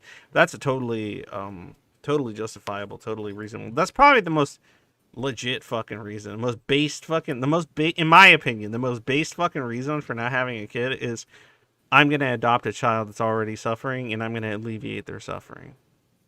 To me, that's like based as fuck. I'll be honest. Yeah. Right? Although So you For do have to me, be financially capable to do so. no, of course, but some of the standards for that shit are ridiculous, because Yeah. it's like, oh, you have to make 6 fucking figures to adopt a child. It's like, I'm pretty sure that kid's gonna be way fucking happier. You know, that fucking 4-year-old's gonna be way fucking happier in a loving family that's not making 6 figures than staying in your goddamn institution. But whatever. Like, there's many kids out there that grow up not rich and are very loving and happy that they grew up in a awesome family that wasn't rich. But anyway, or you know, upper middle class or whatever. So, but anyway, those are the reasons I hear all the time for not having kids. And I'm gonna pose a hot take, an argument for one of those reasons. I don't know how many other reasons would actually cover. You can argue some, not all, in some regards. I say that the genetic predisposition one, I don't think it's good. In the sense, unless it's something like, you know, some kind of like terminal illness or something, maybe I'd be like, oh, there's a high chance that my child's gonna die at like 2 or 3. I'm gonna be like, okay, that's pretty good. But if you're worried because, oh, I don't want my child to be broken like me and have a weird brain, to me, my hot take on that is, fuck this world, right? And my hot take on that is, have that kid and give them the fucking love and attention that you wish you would have gotten as a person that was never understood. And then give them that fucking chance and see what see how much they could fucking light this world on fire. And there's a lot of people out there that are like, you know, and I've met people like this that are like, oh, I know everything's, you know, everything's not great, but I'm glad to have been alive. And they say that on their deathbeds. And there's a chance that that person might be one of those people. There's a chance that kid you have might be that person that goes, I went through a lot, but I'm glad I lived. You know, you don't know. But, you know, just because you're not that kind of person yet, at least. So I don't know. Like, I feel like I feel like it's kind of tough to project one's own shitty upbringing, shitty pessimistic perspective of existence and life onto whatever child you might birth. I feel like I can't make that decision for my own kids. Right. So I can think in my head, because I'm very pessimistic, right? So I can think in my head, oh, everything's worthless, everything's trash, everything's pain, everything's horrible, right? That's what goes through me a lot. But I'm not going to project that onto my fucking kids. I'm not going to go, oh, that's how you're going to feel, because that's how it is. So that's my position on that. And if anybody else has a differing position, share it, or I don't care. Whatever. I don't care if you disagree. I guess I just think that it's kind of like just doing a self eugenics, you know? Just being like, oh, Yeah, I mean, I don't want to pass my fucked but up I think brain. eugenics is gross, Like, man. That's the thing. Like, yeah. like that's what I'm saying. Like, self eugenics. Like, why? Like, if we don't even promote public eugenics, like, why support fucking? Like, what? I mean, you can make that decision, but I'm like, I can't be like, that's great. That's a great decision. Only Well, because I'm not in support. I just want to say. no, I'm just saying, like, if somebody's like doing self eugenics of some capacity for some like ideological reason, I honestly would have more debate on that and have something to say on that than if somebody were just to say, I just don't want to, it's stupid, I don't want a kid, I'm lazy, that's too much work. I would probably just be like, okay.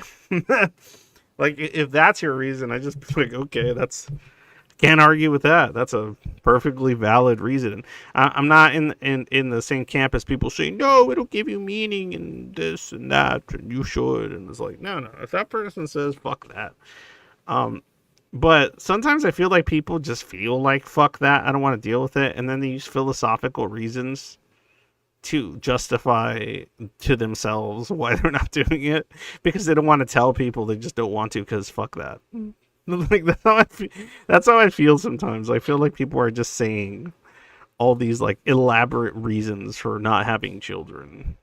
That in all reality is just, I don't want to do it because it's too much work and I'm too stressed out and sad to think to deal with it. And of course, the most based answer is, I don't want to be a breeder. That's cringe. Yeah, that's the super most based answer. But I don't care. Whatever decision people make, they make the decision. I'm not going to sit here and try to tell you you're wrong.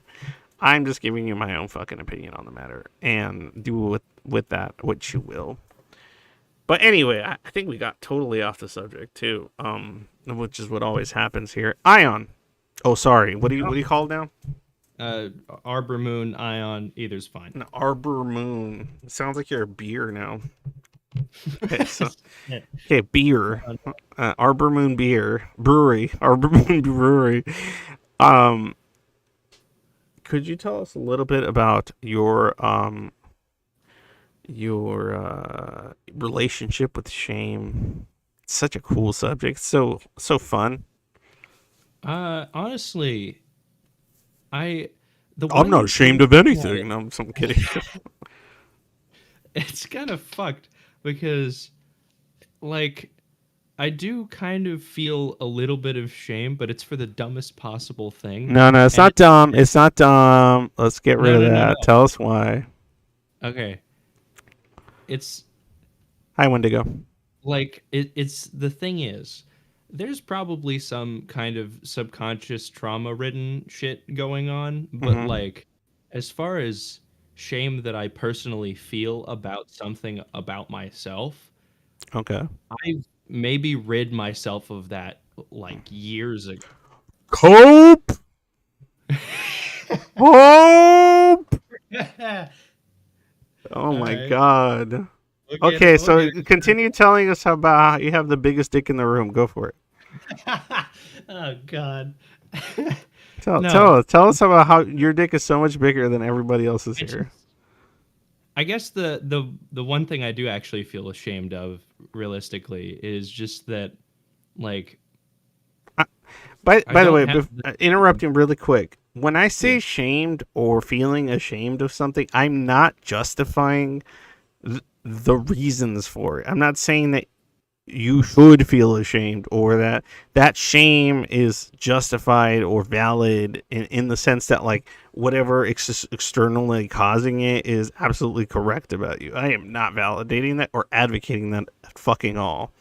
So I just want to throw that out there. Sorry, go ahead, Arbor Moon Brewery. Yeah, okay. But I guess the one thing I'm, like, internally ashamed of is just that, like, I don't have any of the same problems as my friends, which is kind of stupid because I do have a very similar life to a lot of my friends. Like, a lot of my friends come from, like, a broken home and shit like that. What are you, rich white male? Is that the issue? No, go ahead. Sorry.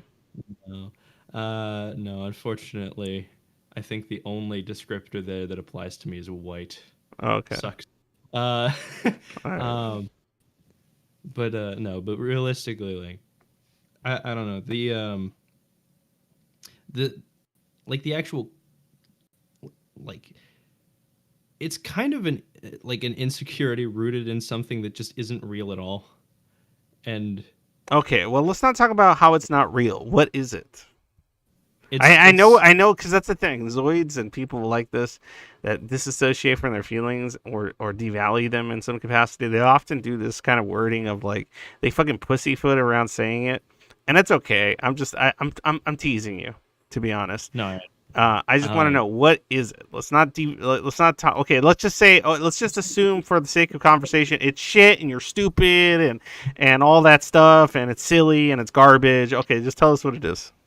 Okay, so, like, what it actually is that, like, when I talk to my friends and they're having an issue with something, I just can't relate to them at all most of the time.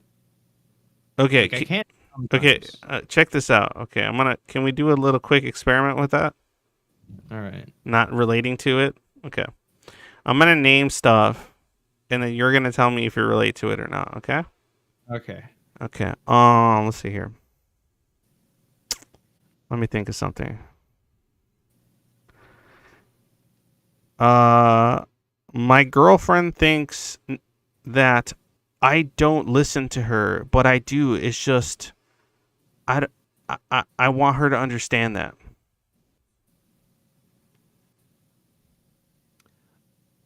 I like I definitely do relate to that in some Okay, form. but without the context, it's kind of difficult, huh? Well, yeah, a little bit, but Okay. like as far as like Okay, you let's just know, move on. I um, don't need to hear the details. You kind of relate to it. Okay.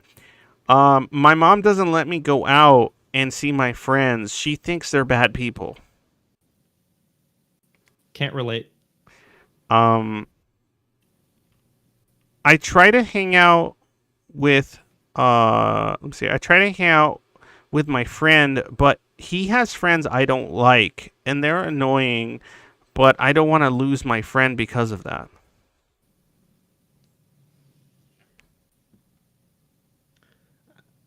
Kind of like halfway. I relate to that. I'm calling this shit. Okay, let's see here. Okay, tell me. Okay, I'm gonna keep going. All Um, right. okay, my hold on. The kids at school say hold on. The kids at school say I'm not interesting enough to talk to. Uh,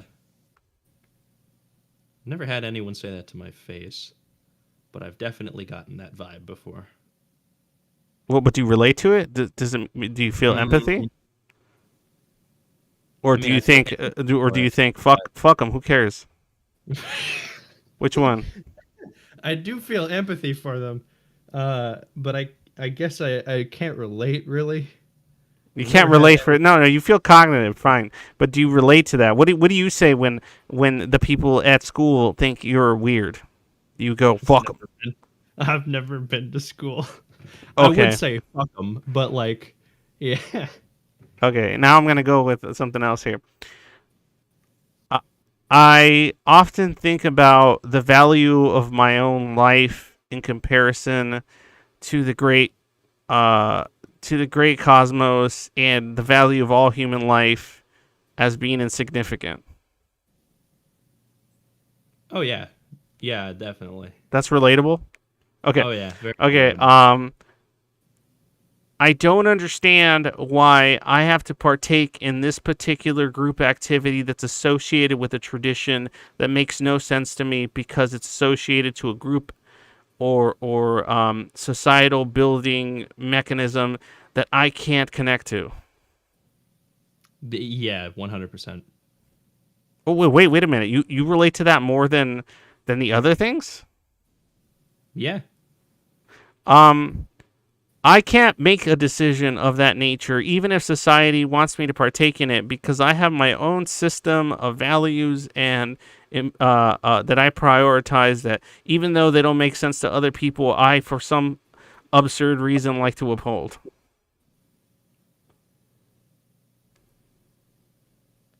I don't know.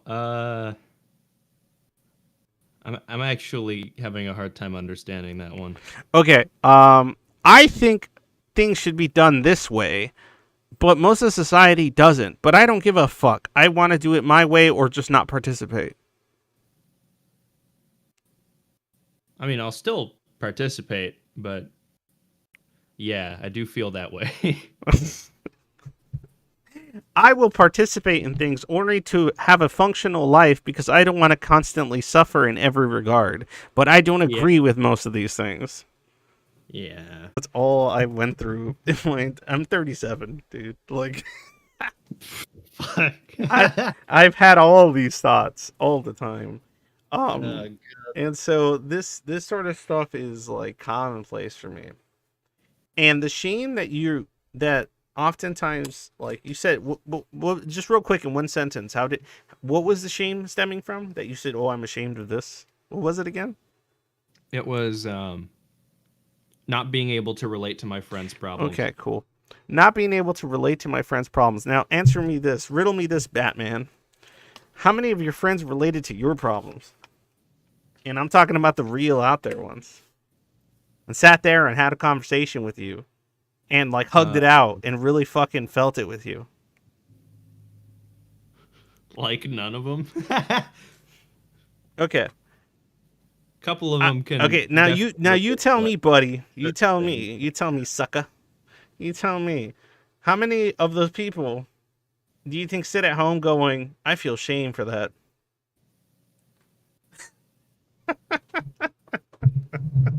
I have absolutely no fucking clue. Okay, how many do you think? How many do I think? How many do you think sit there going, "I really wish I could have helped Arbor Moon Brewery understand. I wish I could feel like they do, but I don't, and that really fucks up my whole day." I mean, I feel like, The fact that you're thinking about this long is hilarious. I'm sorry. No, it's just hilarious because it just speaks so many words without saying them. Shit.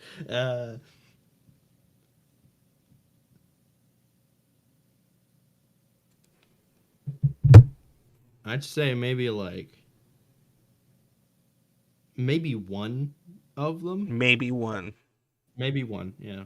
Now, how many people would you say you've experienced? How many times have you felt shame for this in your life? Toward how many people, if you were to guess? Even one instance. If I were to guess, it's been less than 50 times, but it's less than 50 times.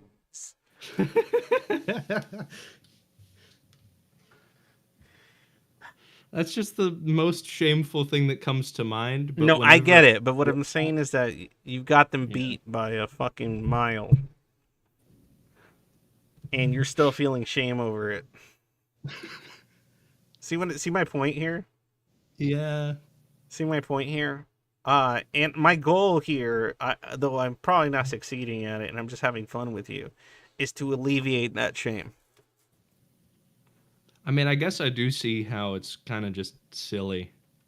Well, I mean, no, your feeling is valid, and it stems from a place that's valid, and it's understandable why it would develop. I'm not invalidating any of that shit, and I'm not saying it's fucking stupid or silly. I'm just telling you that you don't need to feel it. Yeah. Get me? And yeah. There's a lot of fucking there's a lot of Zoids I've talked to out there that if I ask them, "Do you feel shame for this?" they'd probably tell me no, or they would probably say, I don't feel nothing like that. I don't feel nothing. I don't feel shit." Right? So and if they felt comfortable enough and they opened enough and they talked enough and they were in an environment with people that could actually mood regulate them and share values and priorities and ideas with them, at some point or another, you know what that's going to happen? They're going to be like, "I feel like shit about feeling like I can't be a part of jack shit in any capacity." And that makes me feel some fucking shame. And they shouldn't feel ashamed. I'm saying they shouldn't, because they're not doing jack shit wrong. Now, if you made some fucking decisions that were shitty, like I've made a few decisions that were shitty because of my own issues and pathology and problems that I've kind of worked with, that make me feel guilty, right? Actions. They made me feel guilty. Like I was an asshole to this person, or I neglected this individual that didn't deserve it in some capacity. That made me feel guilty. Like I'm losing all the viewers. That made me feel guilty. Guilt. There's nothing wrong with doing something shitty and feeling guilt, right? That's not bad or wrong or sick. You know, guilt's fine. Shame is a different story, right? Shame for something that you had no control over or that others did to you, that's rough. And that's something that we should be helping each other with. We should be there for one another for that kind of shit. Especially if you're people that already have a very strong, very small minority of individuals you can actually connect to in any capacity. Even if it's parasocially. Shame is something we should strive to kind of fucking help each other with in some regard. Yeah.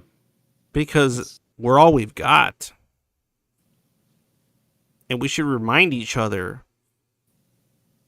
that we get it. And we should tell each other that we don't have to feel like that. Even if we can't tell ourselves. Because that's the most difficult part. And if enough of us are telling each other, eventually something might kick in. Or sink in. And if enough of us hear that the other person is feeling the same shame that they can't shake off, it's good times. Or, even more difficult, is if you know you feel like shit all the time, and you can't quite pinpoint why, and there might be some big pile of dirty ass stinky shame in there you're coping with. You're just not tackling in any capacity because that shit's fucking gross and rough. And let me give you an example of that kind of shame. But first, since it's already... Did I get disconnected at some point? Oh, fuck, I did, didn't I? I think for like 10 seconds you were buffering on my end, but that was basically it. Oh, Nomo's here. Oh, Nomo, you know about shame, huh, Nomo? Yeah. Yeah, hell yeah. My brain is kind of empty right now. Though, Oh, but brain empty. Yeah. It's okay. It's okay. I don't know if you've been listening to the stream, but it's okay. I was at the beginning for a bit. Okay, because we're talking about shame. Your favorite subject. I'm kidding. It's not your favorite subject at all. I was listening a bit into like you talking about Millie's whatever was going on backstory. Yeah. Mm-hmm. And you told me your own backstory, and there's a lot of that fun, not the religious stuff necessarily, but the shame stuff too, right? Oh god, it's in a lot of things. Yeah, it's built in there. You don't have to give us examples. I'm just saying it's all in there. It's all up in there, right? It's all up in there. Yeah. Yeah, and I think for a lot of Zoids, that's the case. I think for a lot of Zoids, we are dealing with a fuck ton of shame that fucks us up on the daily, or that we can't face, or that we pile on all kinds of fucking cope to not face because it's fucked. And I'm not saying you should face it because it's like some big guilt that you have to come to terms with. No, it's because it hurts, and the world in some regard or another, whether it's an individual or the world around you, it created enough abuse and trauma that instilled a sense of shame inside you regarding what the fuck are you? Who the fuck are you? Why the fuck do you matter? And it's so fucking gross, and it's so fucking rough. Now, I need a quick second because I need to refill. Actually, no, you know what? I'll do that after. Because I don't know how long I'm going to keep this going. But I do want to say real quick, because we're hitting that point. If you like these streams, if you like what I talk about, good news here to maybe incentivize you to join my Patreon or whatever. I am getting some work done. I will be talking soon to another doctor that I haven't had a conversation with. And hopefully we can set something up. So that's pretty exciting. We're hopefully setting up a conversation sometime soon, maybe tomorrow, to see what kind of work we can do together, figure something out. So that's fun. I recently did a conversation with both Eleanor Greenberg, Dr. Greenberg, as well as Karen Arluck. What's it called? I'm so bad at this. Licensed clinical social worker on the subjects of Schizoid because they're both very interested in it. So we just did a conversation. Bird was on there as well. That's eventually going to be uploaded. So get hyped. Get hyped on the somber train. And if you like all that shit, you like these streams, you like what I'm talking about, if you think what I'm talking about makes you feel even remotely better in any capacity, in any form, than you would care to admit to yourself, please support me on Patreon or just send me a big chunk of money on PayPal, because you're probably just going to spend it on things you don't give a fuck about anyway. No, I'm kidding. But in any case, give me a... Well, actually, no, fuck that. I'll go pee later. What do we got here? I saw that you're trying to do something with JReg again. Anything come to that? No, I'm waiting. I've sent JReg an occasional message like every 2 months or so. Be like, hey, what's up, man? Or like, you know. So hopefully I can get JReg on there just because one, obviously, I'll be honest with you. JReg's cool. I like talking to him the few times I have, or the little bit that I have. And on top of that, they do comedy, but they're talking about some heavy subjects, and I think that's important. And then obviously they have a big ass audience, and so if I can help find more Zoids amongst that audience that could get some fucking help, then I'm all for it. So that's kind of my secret, you know, ulterior motive, is to find more Zoids that could get some help out of what I'm talking about and feel a little less shitty all the time. So that's my ulterior motive. Right. My other ulterior motive is to eventually turn helping schizoids and all this kind of shit into a basic living. So if a basic living is something you like for a human being to have, and trying to keep others from doing backflips, if you think that is a good, you know, source of my time, please support. I appreciate that. Saya, you had said something. Oh yeah. This is actually important. I wanted to mention. You had asked what an example of sexuality is associated with more abstract concepts is. Like, okay, so I can only speak for myself and others. I can't speak for them, but others have told me things like, some people are like, say they're asexual but not aromantic, right? So they something about just warmth and comfort and other stuff like that, like feeling close, emotionally connected in some regard or another, as difficult as that may be, or what have you, like stuff like that. That's the stuff that will, well, inadvertently, without that necessarily being the intentional goal, well, sexually arouse them. And because they feel safe and they feel comfortable, right, with the individual that they're with. And then all of a sudden they want to share in that with that person, right? And so they decide, oh, I'm going to do a physical manifestation of that. Even if that physical manifestation isn't the primary reason they're doing it. They just want to be closer to that individual in some regard or another, some cosmic or spiritual or philosophical reason, right? And so then they do that, right? So that's a form of sexuality that I guess would differ.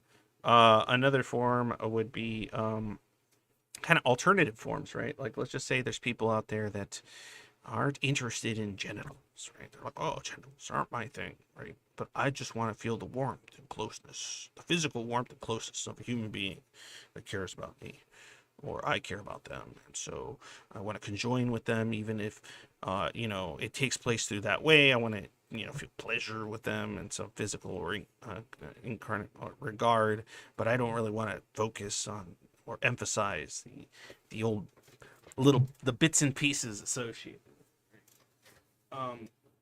If that's the case, then that's fine too. That's another form right there, right? But a lot of people will say, "Oh, I'm, you know, asexual," but it's just because there's no other point of reference. Like, how do you explain that to somebody, right? So it's better just to go, "I'm not interested in that at all," right? So, and then there's people that just legitimately aren't. Like, let's just say they're not into the idea of copulation of any kind, right? They don't want to, is it copulation? Well, whatever. They don't want to consummate that, right? So what they do is like, oh, I am interested in voyeurism, and I'm not interested in, you know, physical contact of that type, but I'm still aroused by, say, visual stimulation, and I want to, I don't know, manually do things with you as you manually do things, and we're together while doing those things. Okay, that's fine too. That's just different, you know? Whatever. That's, I think that's cool. In fact, I approve, but, you know, obviously my degeneracy extends to far other bounds. So that's kind of what I'm talking about. There's other forms of it that exist. That are kind of more, they're more like conceptual. It's like, I want to understand, I want to see all of you. I want to, I want to merge with you in some spiritual level because that's what gets you and that's what works for you, right? And that's the closest you're gonna get, like, as far as like, you know, in the material realm or some shit. That's cool too. All that shit's cool, man. I don't see the big deal. Anyway, fuck, my foot hurts. Let's see here. What good point? Angst, green, salutations. Okay. I think that's it.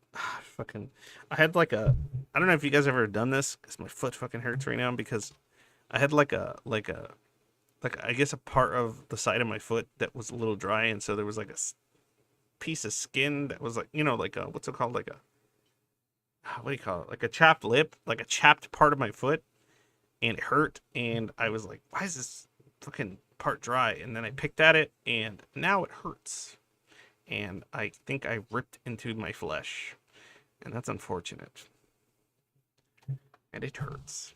Anyway, no, Mo left. I didn't want you to leave, Mo. I mean, if you left, that's fine, but whatever. I'm not trying to pressure anybody. But anyway, does anybody else have anything to say about the subject? Does anybody want to bring up all that good shame action? No, I'm not doing the title stream thing anymore, Sayaha, because, like, one, it fucks with the algorithm probably, so I don't get as many people as I did today. I actually got up to like 20 something people, which is pretty cool. Also that, and not enough people even participated. Like, every time I did it, I would have like 15, 16 people, and I'd say, oh, it's time to make the title, and it would always be like 3, max 4 people that would ever participate. And for a few times in rows, it was like 2 people, and I was just like, what the fuck am I doing? If I want to fuck with the algorithm, this shit ain't worth it, because nobody wants to do it. Nobody was interested in it, so. Not nobody, but just not enough people. So I kind of stopped doing it. If it becomes like a thing, maybe if, like, you know, I had like 500 viewers or something, there'd probably be enough people to where I would participate that would make it worthwhile. But it's just, it's not as of yet. There's a few things too. And since I have like 16 or 17 of you, I'm curious, and anybody in the comments that would be interested in mentioning it here, but mention it right now on the stream since you're watching. And I'm probably going to be ending this fun little romp for now because I'm exhausted. Tell me this. Would you be interested in merch? I know it's gross, but I know I've tried to offer so much different shit and nobody gives a fuck about any of it. Like, I try to, like, incentivize people to join my Patreon or do this or do that. I'm trying to turn this into something. And nobody's really interested in, like, some of the stuff I'm offering on there because they still join my Patreon, which is cool, but they don't really take advantage of any of it. Like 90% of the time. There's a few of you that do, which is fine, but most of you don't. So I'm wondering, is something like shirts or whatever, fucking mugs or some shit with, say, Lotganut, Zoid Void related references or art would be something that you would be interested in? Because I've been dabbling with that in my mind, like server or channel related art or content. Would that be something you would think would be fun to have? It would be kind of interesting to have a shirt that said like the Zoid Void or something. Yeah, that's what I'm saying. Ooh, you should work with Zoid artists on merch. No, I'd be interested in doing that. But I have one artist in particular, which was just on a little bit ago, but I don't know. I have to talk to him about it. Oh, Nanomo, you're back. There you go. Hi, Nanomo. That's the artist I was going to talk about.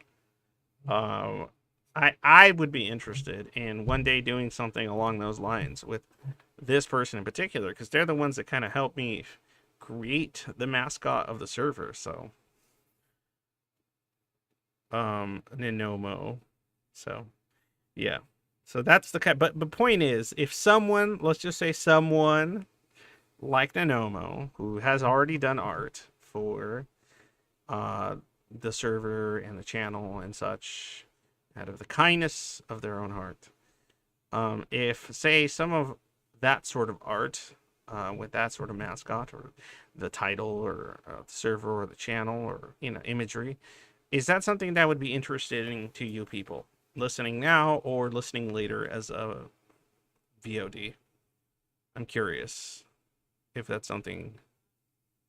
Just say yes or put a 1 in chat, because every time I ask a question, nobody answers it. But if I say 1 or 2 in chat, 1 is yes, 2 is no. People will go through that much to kind of say something. Is merch related to channel/server something interesting to you?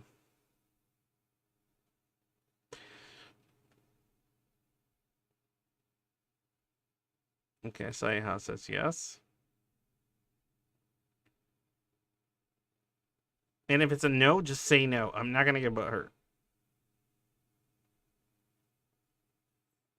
I'm not saying you're like fucking. By the way, I'm not saying you're agreeing to get something. I'm just saying, would that be something that sounds cool? That's what I'm saying. I'll wait here for a second. See what I get. Melee. You fucking Melee. I love Melee because it's always like some kind of like gray answer. Sure, I guess. I guess that would be not stupid, says Melee. Love it. Love it. I can't ever get people to answer questions, dude. If I play a video game and I say pick door 1 or 2, like they'll fucking type shit in. But if it's something anything deeper than that, they'll just like usually. I wouldn't wear anything that has words on it though, like, cause then I gotta explain to folks. No, I'm not saying the shirt would say fucking I am Schizoid, right? It would just say the Zoid Void or something cool like that, or would just have a picture, right? I think that would still prompt a question because people would be like, "Well, what's the Zoid Void?" It's like, okay, what if it's just pictures of leave me alone. Lockanute, right? What if it's just cool art? That'd probably be fine. I think that would be better, huh? What if it's just pictures of like of the mascot, the avatar, the mascot of the channel/server? What about that? Let's see here. Or it says, sounds cool, but I'm broke and can't afford a mug. That's okay. I'm just asking if you could afford a mug, would it be cool? Melee now says, it's fucking stupid idea, you moron. Aha. Nomadic says, I'd hella buy a mug with the mascot on it. Sayaha says, cool art, absolutely. I work with Amy. I wouldn't mind that either. But all I know is Nanoma gets first dibs because they're the artists that fucking produce some good ass shit I really love for me. So I mean, Lackanute is kind of like my child in a way. Hell yeah. So Well, that's what I mean. I don't really have like any strong attachment to it, but it's like I did like conceptualize it with you, so it's like just say you have a strong attachment to it, you fucking baby back bitch. Fucking Zoid. I don't really have a strong attachment to it, but I kind of really do. Okay, well, I do, but I don't feel it, so it's hard to like describe or explain because it's just. No, I get it. I'm fucking with you. X1 says 1. Swag Money Whack All Day says it's got to look cool for me to bother getting it. Damn, Swag Money fucking wretched on that. Hold on 1 second. 1 second, guys. I mean, I have the beholder, you know.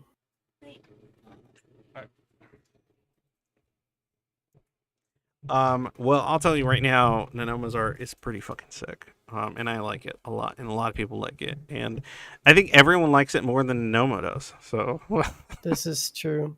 Everyone likes Nanoma's art more than Nanoma's does. So, in any case, if you want that, if you're interested in the future, I'm not sure how soon, but in the future, you want some Zoid Void / Schizoid Inks channel drip that has maybe no words on it because you don't want to get asked questions. Maybe I'll have both. One that does for the ones that don't give a fuck and one that doesn't for the ones that do. and don't want to be approached or asked any questions. Or maybe it could be like on the somewhere like small so that like nobody sees it but the art. I don't know, some shit like that. Just a Zoid void on the inside. On the inside, maybe on the tag, or like on the inside somewhere, or even like drawn into the picture to where it's like not the primary focus. It's like subliminal. Maybe something like that. Yeah, that's pretty consistent of artists in my experience. Does Nanomo have their art online someplace? I don't know that they do. I mean, you could see it right now, literally. Like my avatar, my if you look at the banner on my YouTube channel, if you look at the banner for the Discord server, there's like that's all their art. I have some of my art in the Creative Workshop channel. Just go into that channel, like, you know, in the Discord search function with my username, and in that channel you'll find it. But as for like stuff online, no, it's too public for me. I kind of just post my stuff in the Zoid Void, and that's it. There you go. It's even more exclusive and rare.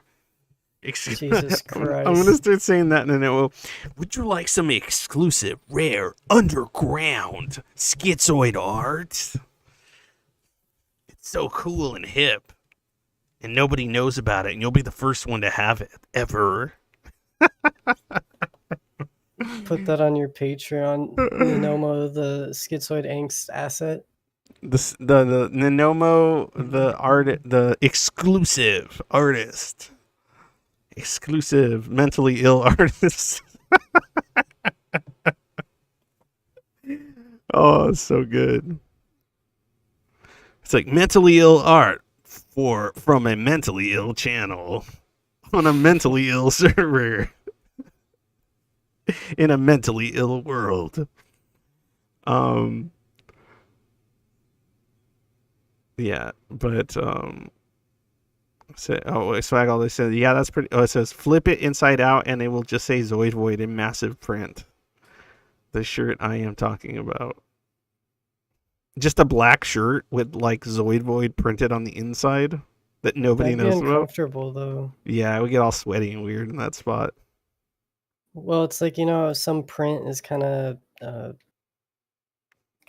solid. I Yeah, don't the know how to screen explain printing, it. that shit fucking makes you sweaty. Yeah. I hate that shit unless you're out in the cold or something. That shit don't work good at all.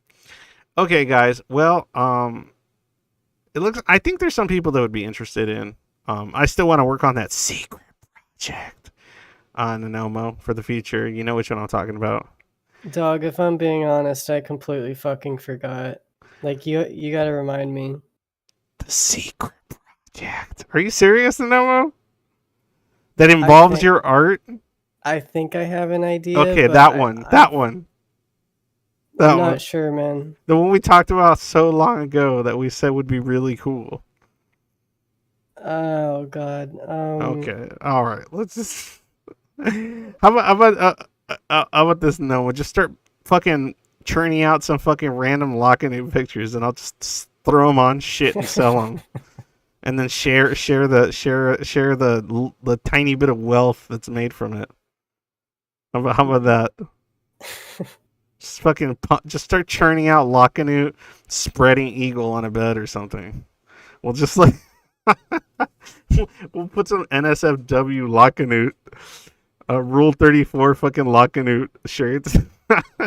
Oh, Jesus. It'd be even funnier that they don't have any genitals at all. So make it even funnier. Just as blank as the angels from Dogma. I mean, that's their like base look, but in theory, if you wanted them to have massive titties, they should have massive. No, you know what? They should have a shit. massive bulge and a massive boobs with no nipples and no genitals. Hmm.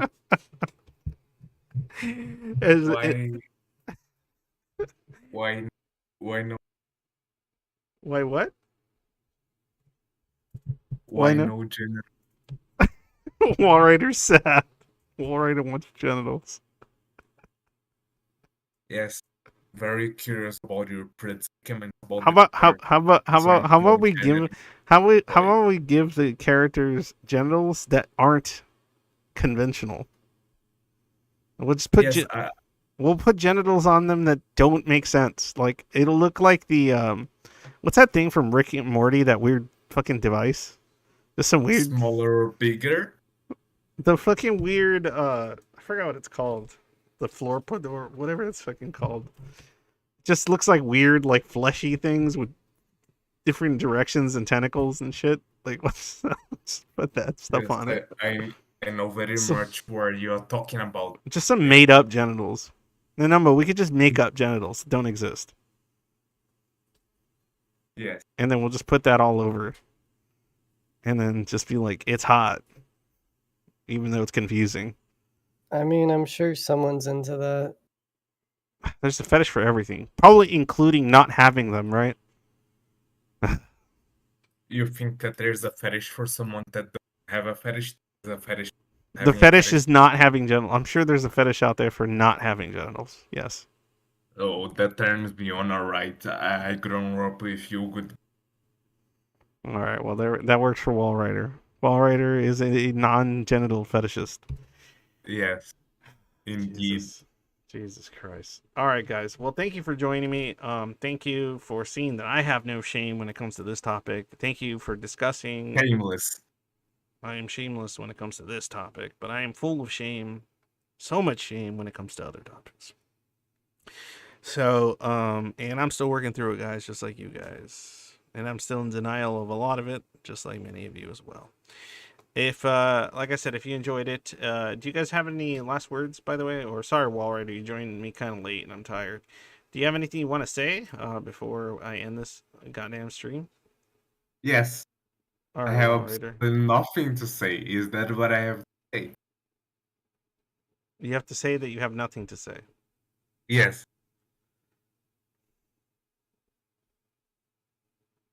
I shake my head at you.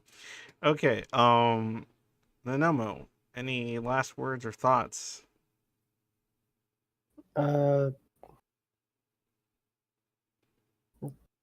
Drink water, I guess. Oh, Jesus. I love it. I Oh, love the vice. It's such a good advice. Drink water and breathe air, right, Nanomo?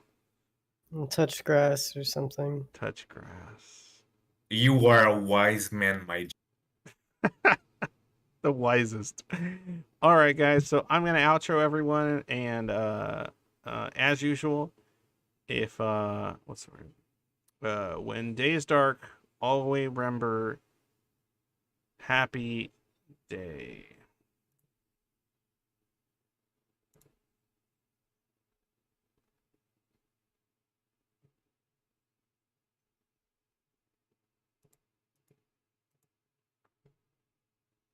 Well, I'm trying to play out a song here, but it's not working.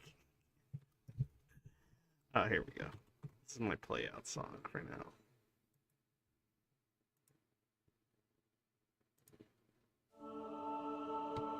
And slowly you come to realize it's all as it should be.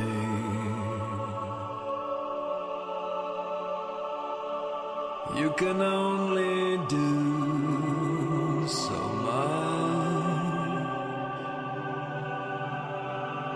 If you're game enough, you could place your trust in me.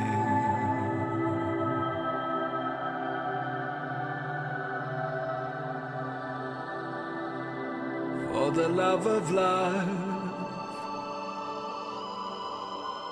there's a trade-off.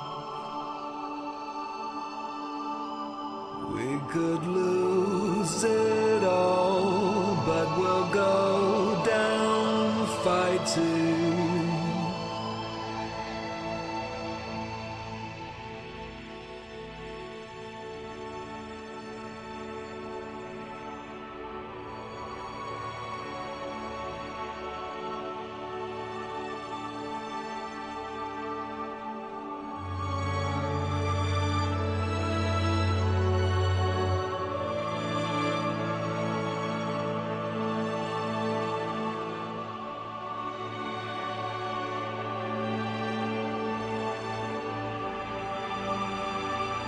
What of the children?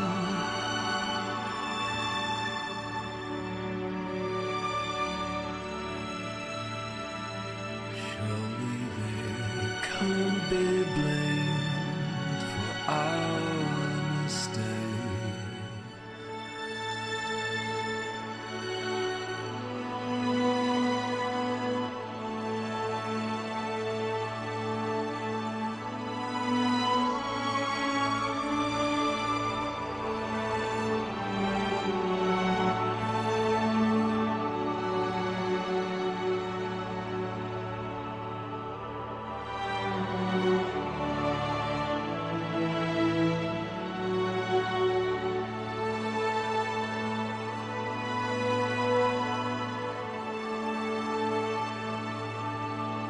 And slowly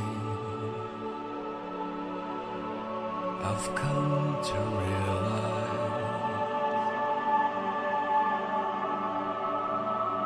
it's all as it should be.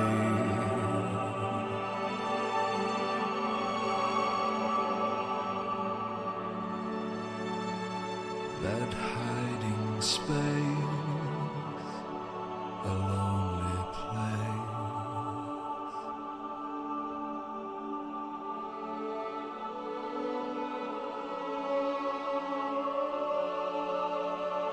How can the right thing be so wrong? I found mistakes where they don't belong.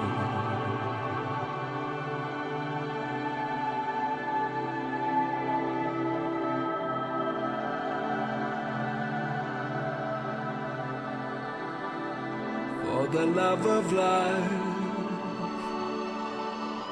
will defeat this.